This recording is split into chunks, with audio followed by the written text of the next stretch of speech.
Hey guys, what's up? How ya doing? I'm here to talk to you guys about One Piece's new chapter, which is on chapter 1078. Now, this chapter right here was really actually having its shocker moments, especially that ending. I'm like, are you serious? I thought it's something else, but I was a little spoiled about this a little ahead of time, which is really annoying. Dang, those dang social medias and all that, and YouTube and all that, but can't be helped anyway because, that's just how, freaking annoying freaks they are.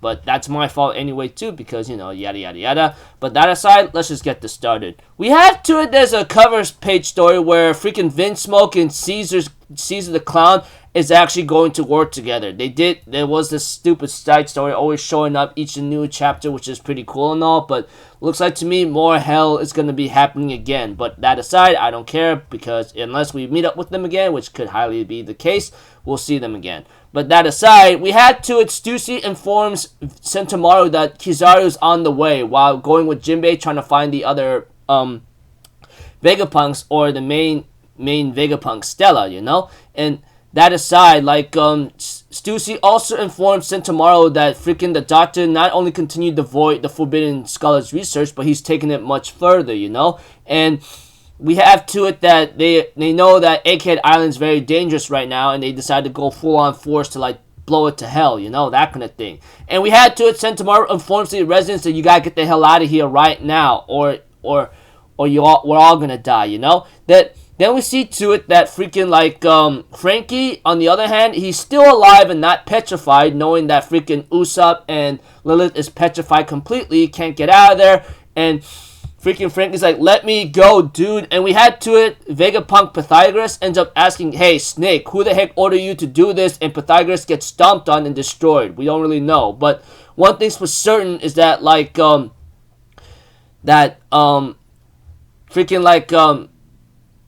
Seraphim Snake or Seraphim Hancock, continues its way. And we have to it. Chopper and Robin are flying with Atlas right now, trying to figure out what's going on right now because they're very much in trouble. They are pretty much on the second floor of the building trying to figure out where to go. They realize something's wrong right now and they're trying to get to the bottom of this, And they're trying to look for the main body of Vegapunk because I'm pretty sure that's the most important thing. Atlas, on the other hand, says, yeah, I think there's a room that I think must have been sealed off for a while. I think we should check there, And we have to it that, that Nami is trying to wake up Edison because he's really damaged up. As for Brook, he decided to do some scouting, While he's on the third floor of the building with Nami and Sanji. Sanji effortlessly took the blow from freaking Seraphim Jinbei or something and goes oh, come on, is that all you got? He took it with no problem.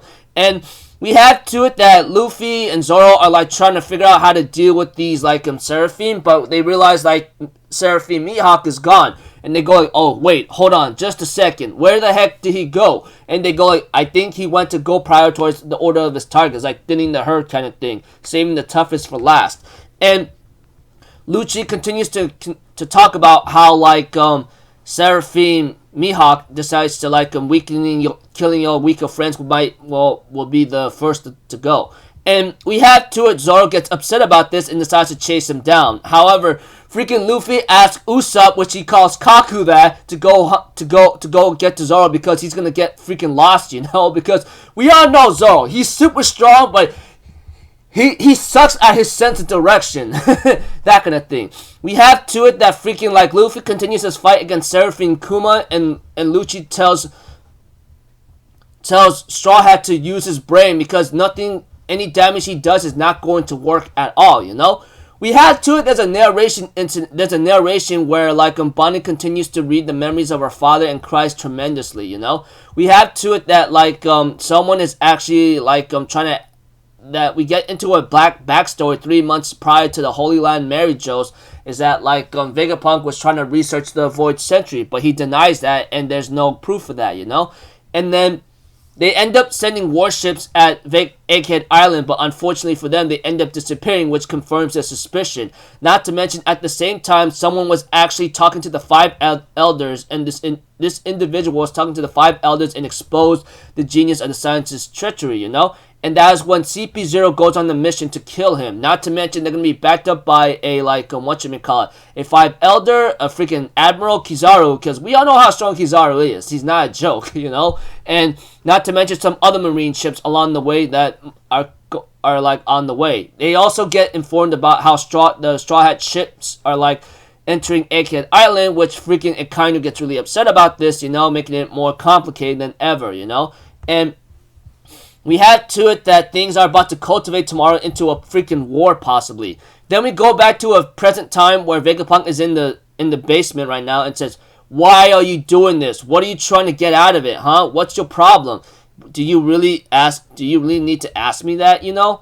Well, I want to be a celestial dragon." And that's when like freaking stupid York, you know, that York girl, the one that likes to eat a lot here and there, she is pretty much the traitor, which I go like, what the heck? She says she wants to be a celestial dragon. Don't give me that kind of stuff, you know? And she could care less right now because Shaka, the Vegapunk #1, is dead now, you know, that kind of thing. And we have to it that like she even says it's hard to keep an eye on those Vegapunks, but you know, this world doesn't need more than one of us kind of thing. I'm thinking in my mind, oh my gosh. So all this time, the York Stella or York, whatever she is, I don't care, is the traitor. Vegapunk York traitor, you know. She has been snitching everyone else out, snitching out Vegapunk, the original one, and snitching out, and might have ordered those freaking CPs, those Seraphims, to like go kill everyone, you know, especially the Straw Hats. I'm thinking in my mind, oh my gosh, I just want her dead right now. I don't care what she does from here on out. I want her dead.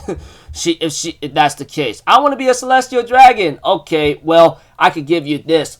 You go to hell. Don't you ever come back to life, man. And dang, what the hell? So yeah, things are really starting to get a little crazy. So overall, if I had to tell you about this chapter without a lot of complications or making it confusing, the Straw Hats continue to fight against the Seraphim, but unfortunately Frankie's at a disadvantage and can't do anything right now. As for Chopper, Atlas, and Robin, they decide to try to look for the main Vegapunk, while Sanji continues to fight against like Seraphim Jinbei.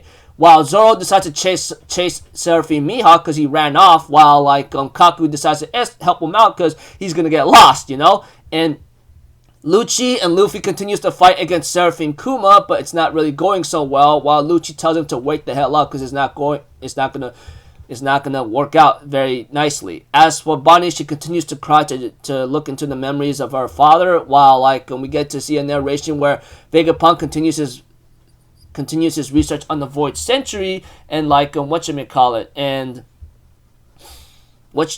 we have to it that freaking like the Marines were being told this information by York herself, you know, etc.